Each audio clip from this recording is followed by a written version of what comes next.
Uyu mazimara wapuwa na chivhayo akawandisa we. Dei akasatotambiswa pakutenge kirimora neshuga nependi, zotange kutambiswa seizvizvi. Mutasa. Nathan Mutasa anotamba bhora rakachena kunge Cremora. Kozeta. www.ivoryfund.com. Kadota Maria yakachena. Maria yakachena kunge se Cremora. Enda ku website.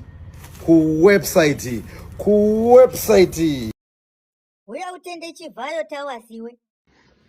I message ndikuipa Sir Wicknell. Sir Wicknell. President Mnangagwa HE is screwdriver yedu. Vakati sunungura, uzakara kuti sunungura nguva yehondo. Vakarwa hondo. Murikunzwa? Saka ine ndanguti ndikukumbira Wicknell. Kuti mungokumbira uregere nezvamakaita. Munhu anobaiza.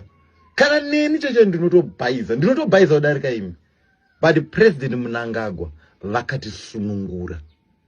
Vana nambuya vedu vasakwanisa kufamba muna fest. Kana isusu vatakwanisa kufamba muna fest. Anonza paipaya Sir Wicknell makafarisa, mutori mufarisi kufarisa.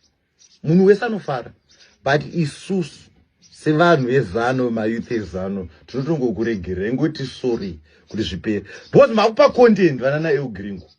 Makutopa content vafana ngavapera naEugringo. Kana nachamisala hopo mungowapa content. Ninyaya chete mistakes are common. Ndapedza ndikumbira urege.